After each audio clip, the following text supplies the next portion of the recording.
Hello दोस्तों, ए ITCS channel के GST पे चर्चा पे आपका स्वागत है। आज के इस वीडियो सेशन में हम इस बात की चर्चा करेंगे कि जीएसटी में पेमेंट प्रोसेस कब पूरी होती है, चालान द्वारा पेमेंट होने पर या जीएसटी का रिटर्न फाइल करने पर। इस टॉपिक पे बहुत से लोगों का कंफ्यूजन रहता है। यह वीडियो उन लोगों के लिए महत्वपूर्ण है जो जीएसटी पेशे से डायरेक्टली जुड़े हुए हैं। अगर आप हमारे चैनल को अभी तक सब्सक्राइब नहीं किया है तो कर लीजिए, ऐसी इंफॉर्मेटिव वीडियो पाने के लिए। जो लोग जीएसटी, इनकम टैक्स, टीडीएस, ई फाइलिंग की ट्रेनिंग लेना चाहते हैं वो दिए गए स्क्रीन नंबर पर व्हाट्सएप कर सकते हैं। आइए हम इस वीडियो को स्टार्ट करते हैं।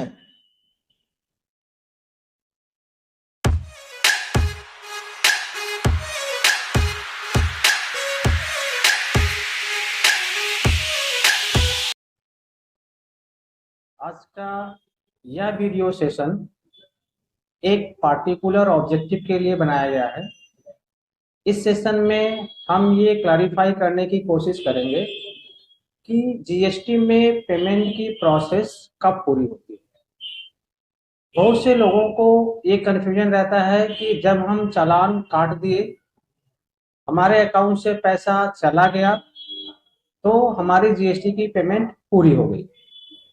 अब हम रिटर्न, जीएसटी की जो रिटर्न है वो ड्यू डेट के बाद भी लगाएं तो कोई फर्क नहीं पड़ता। लेकिन ऐसा नहीं है। आप चालान काट दिए, पेमेंट हो गया। अगर आप जीएसटी की रिटर्न, अगर आप रेगुलर डीलर हैं तो जीएसटीआर 3B जब तक आप फाइल नहीं करते हैं तब आपकी वो पेमेंट लीगली वैलिड नहीं है। ऐसा क्यों होता है? एक प्रोसेस समझिए। When dealer makes a payment, whether over the counter payment or through internet banking or through any modes of payment, then the amount instantly debited from the account of the taxpayer. Taxpayer से account का पैसा deduct हो जाता है। Deduct होने के बाद वो गवर्नमेंट को नहीं मिलता है। That is not credited to the government account. तो वो पैसा जाता कहाँ? टैक्स पेयर के बैंक अकाउंट से तो कट गया, गवर्नमेंट को मिला नहीं, तो वो पैसा बीच में जाता कहाँ है? इसी प्रोसेस को हम समझेंगे और इसको समझने के बाद it will be very quite clear what is the mechanism of the valid payment under the GST law. तो देखिए, हमारी जो लायबिलिटी है पेमेंट करने की, उसका डेट फिक्स्ड है। अगर आप रेगुलर डीलर हो, मींस कॉम्पोजिशन में नहीं हो, तो आपकी जो ड्यू डेट होती है वो मंथली पेमेंट की होती है। अब आप मंथ कंप्लीट हो गया, उसके बाद 20 तारीख को आपको पेमेंट करनी होती है।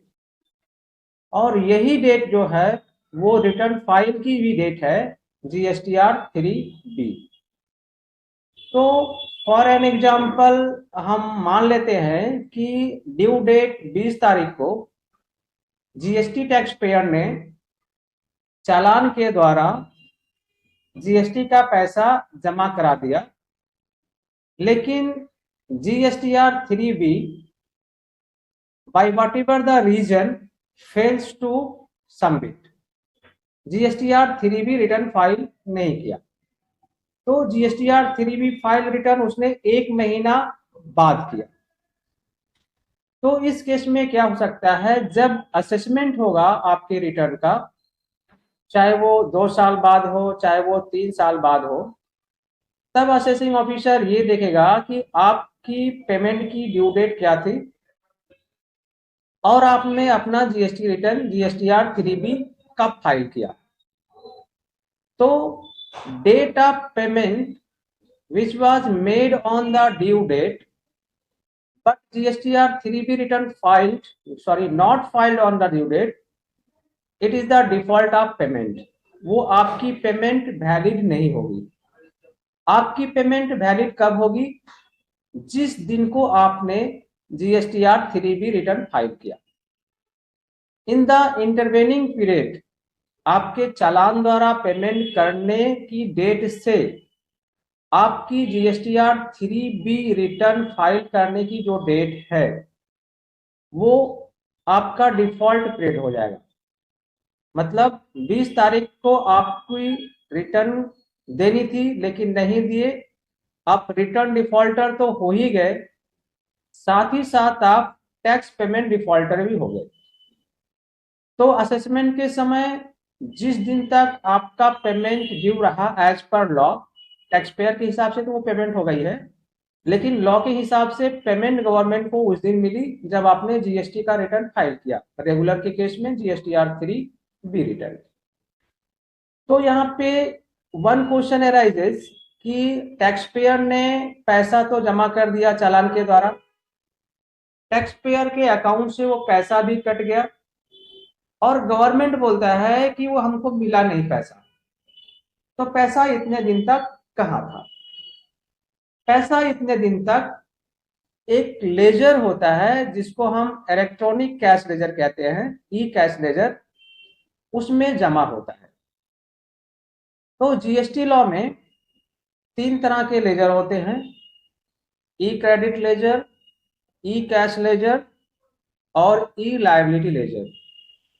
तो जब भी कोई जीएसटी टैक्स पेयर कोई भी टैक्स पेमेंट करता है या इंटरेस्ट पेमेंट करता है या पेनाल्टी पेमेंट करता है तो वो पैसा उसके अकाउंट से कटकर ई कैश लेजर में जमा हो जाता है। ई कैश लेजर क्या है? ई कैश लेजर जीएसटी पोर्टल पे सभी रजिस्टर्ड डीलर के लिए बनता है।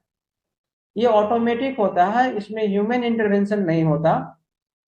ई कैश लेजर टैक्स पेयर का अपना लेजर है, although it is maintain by the government means GST department. In the similar way आप समझिए कि आपका एक करंट अकाउंट है, आपके बिजनेस का एक करंट अकाउंट है।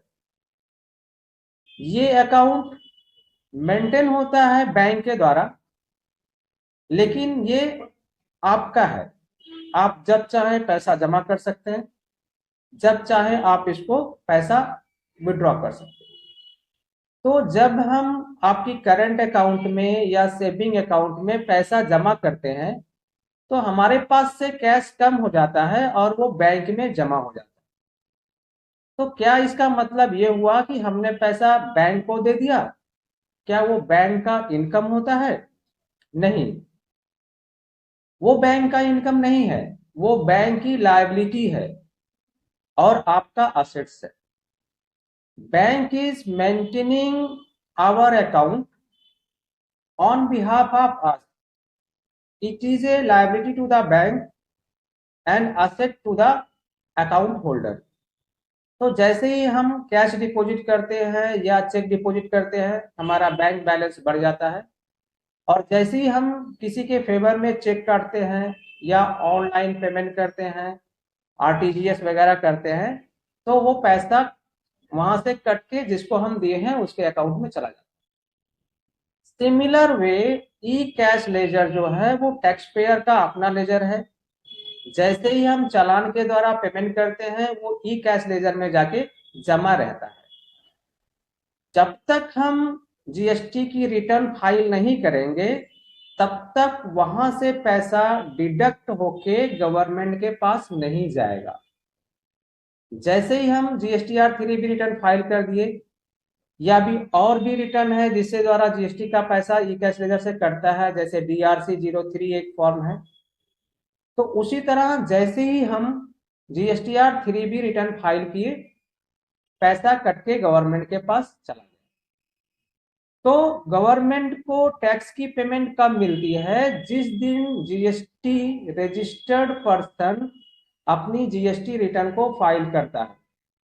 गवर्नमेंट को टैक्स की पैसा उस दिन नहीं मिलता जिस दिन आप चालान काट करके उसमें जमा करते हैं। तो इस बात का ध्यान रखना है कि चालान के द्वारा पेमेंट करने के साथ साथ जीएसटी का जो पैसा है वो गवर्नमेंट को नहीं मिलता है। जब आप जीएसटी रिटर्न फाइल करते हो तो आपके ई कैश लेजर से कट के वो गवर्नमेंट के पास चला जाता है। ई कैश लेजर आपका अपना है, जब तक पैसा उसमें से डिडक्ट नहीं होता आप इस कैश लेजर से रिफंड क्लेम कर सकते हो, या फिर ई कैश लेजर का बैलेंस एक हेड से दूसरे हेड में ट्रांसफर कर सकते हो। जैसे सेंट्रल जीएसटी का पैसा स्टेट जीएसटी में ट्रांसफर कर सकते हो, आईजीएसटी में ट्रांसफर कर सकते हो। टैक्स के अकाउंट में जो पैसा पड़ा है उसको इंटरेस्ट के अकाउंट में ट्रांसफर कर सकते हैं, या फिर पेनाल्टी के अकाउंट में ट्रांसफर कर सकते हैं। तो ई कैश लेजर में जितना भी पैसा पड़ा है वो टैक्स पेयर का अपना है, गवर्नमेंट का उसमें कोई पावर नहीं होता, कोई राइट नहीं होता। आप जब चाहे ई कैश लेजर से पैसा निकाल सकते हैं। इसलिए ध्यान रखना यह है कि जब हम जीएसटीआर के रिटर्न फाइल करते हैं तभी ये माना जाता है कि हमने अपनी जीएसटी पेमेंट की लायबिलिटी को ड्यूली डिस्चार्ज कर दिया है। तो रेगुलर डीलर के केस में मंथली पेमेंट करना है और ड्यू डेट तक जीएसटी रिटर्न को फाइल कर देनी है। अगर पेमेंट हो गया ड्यू डेट तक लेकिन उसके बाद जीएसटी रिटर्न फाइल हुई तो ये माना जाएगा कि जिस दिन आपने जीएसटी रिटर्न फाइल की उस दिन गवर्नमेंट को टैक्स का पैसा मिला।